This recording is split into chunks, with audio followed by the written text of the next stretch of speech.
Hello everyone, welcome to the Low Budget Otaku, and today is a quick review of Spider-Man Homecoming.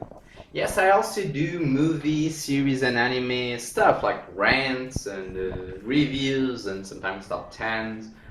But today I'm just going to do a quick review, and if you're a fan of figure reviews, I'll leave a link to the description to some of the playlists that you can go to. So if you don't want to watch a movie review and you want what it is normally classic from my channel, you can just click up there and go. And if you're going to watch this review, understand that this is an opinion, it's not straight up facts. So if you have a different opinion, write it down in the comment section, share your opinion, share your views on the movie. Let's start a discussion.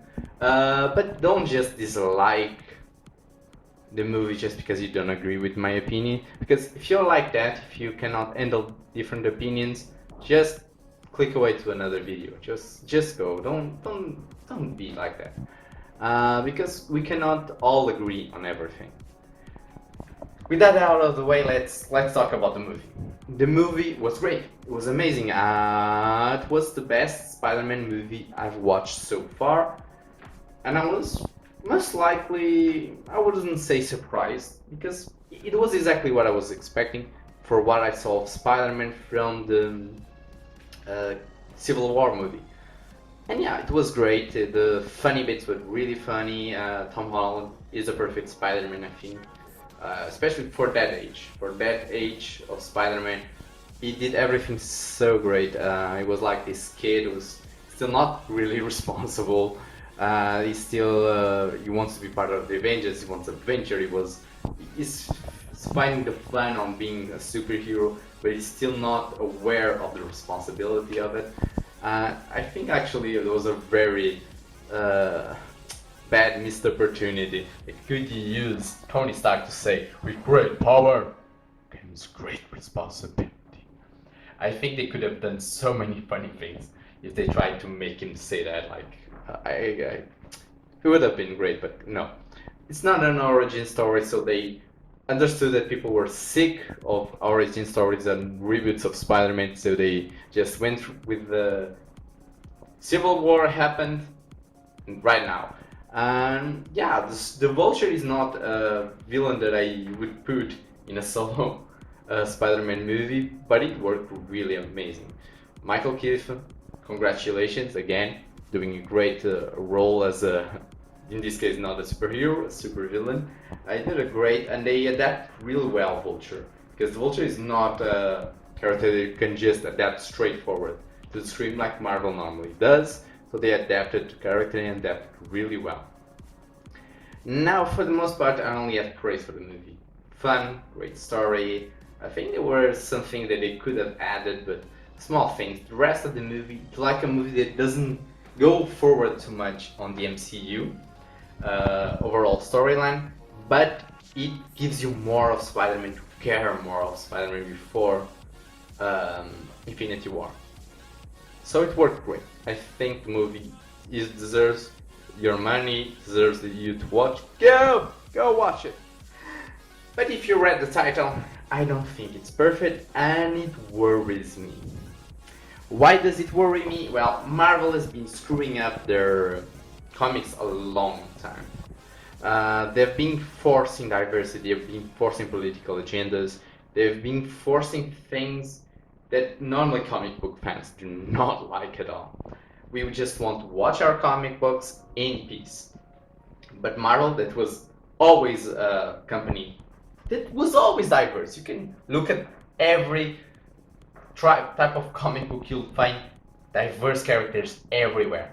But Marvel doesn't think it's enough. No. They need to change existing characters to these new characters that nobody cares. And they're doing changes. It's affecting their sales. They already admitted it, but they are too dumb and too, I think, fanatic to understand that they need to change or else they're going under.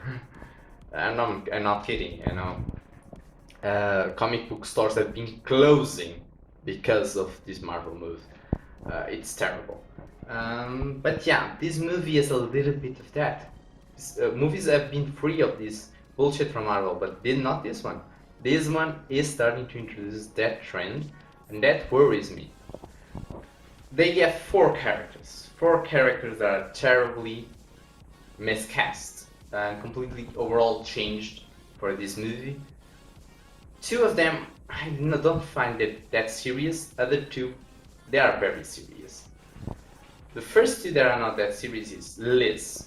Now Liz is not that much important in the overall Spider-Man storyline, and she's kind of important in this movie, but it's not serious, the change that they did.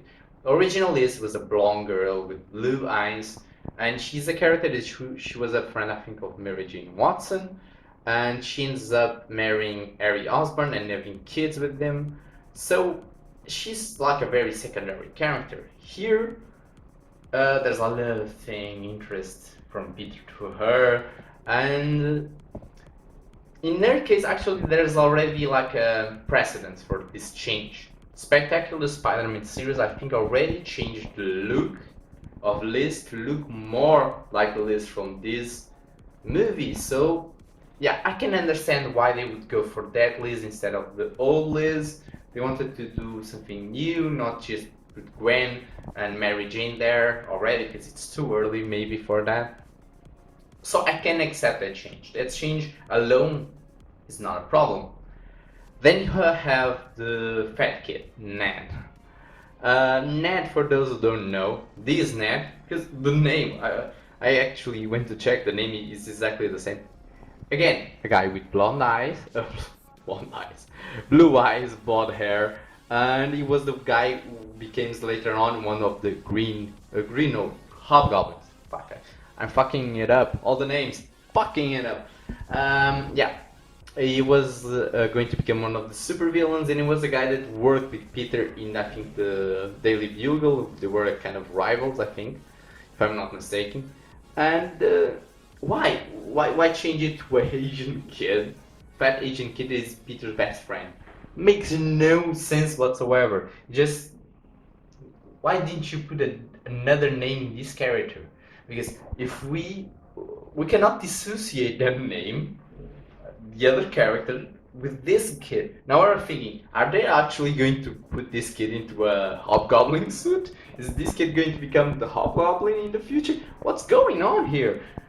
It makes no sense. Again, just create a new character, Marvel. Don't show him a known name with a completely different character.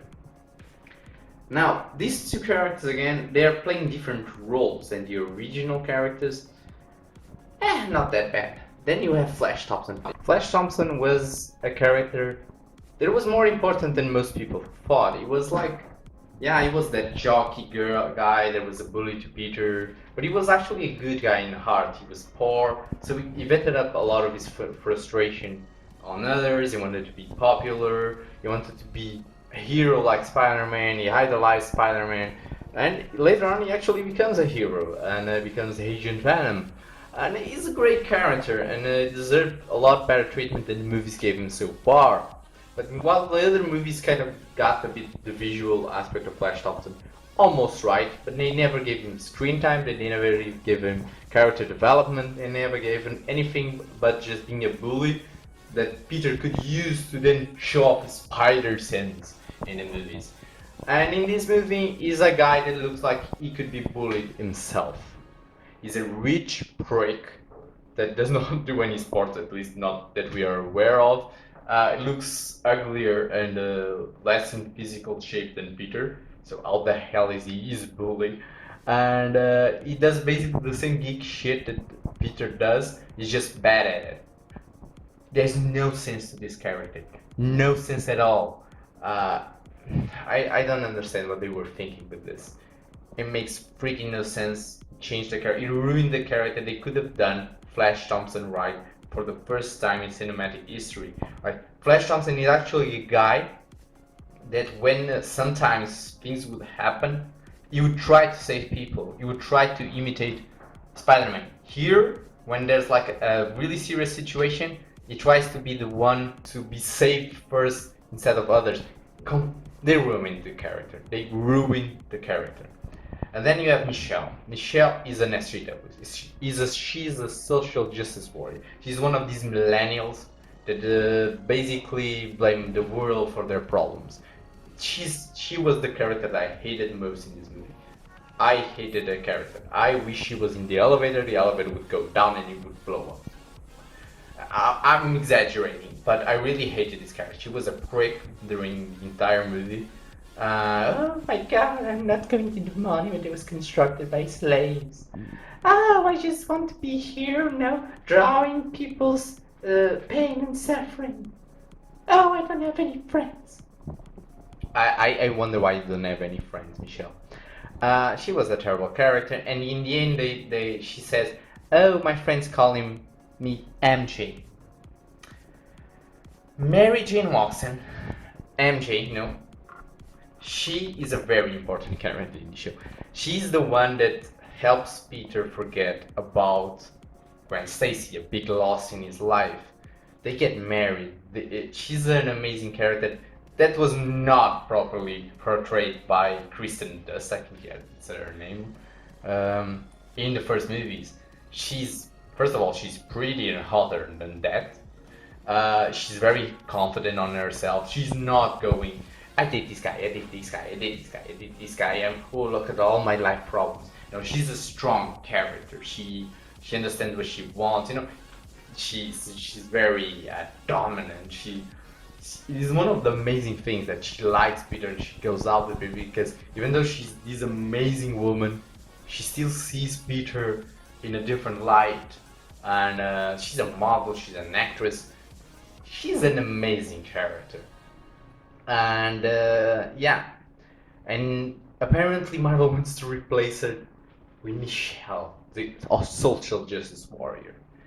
That makes no sense whatsoever. That goes completely against what the Spider-Man storyline is trying to give you.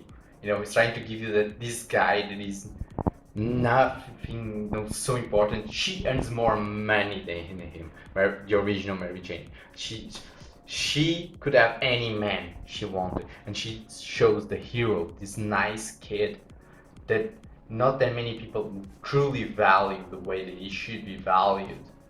Mary Jane is almost portrayed as this almost perfect woman. The idea is not that she's perfect, but in our minds, when we imagine perfection for people who followed comic books, it would be Mary Jane Watson. It really annoyed me, and I find it insulting to the fans. I think this changes. I hope they are not stupid enough to really go through with this, to make that through MJs of this world, Peter Park next love interest. I hope they don't do that. Bring back Gwen Stacy, do Gwen Stacy right, then bring Mary Jane, the right Mary Jane, and do it right. Please, Marvel, because you've been doing so well in the movie. So well. Don't ruin it now. Because no matter how great the other stuff is, if you start doing this to the characters, people will walk away. And I'm telling you that if Spider-Man 2 has more of this stuff, I will not go watch it. I will not. It's a principle thing. So a lot of people don't care. Most comic book fans actually care about these things.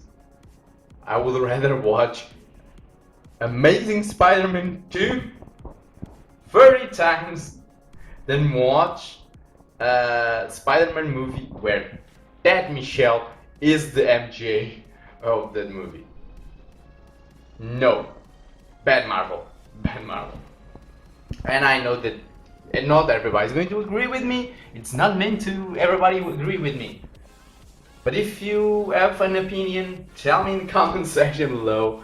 Expect a figure or model kit review maybe next Sunday. And I hope you guys enjoyed my overview of what's going on. See you guys next time.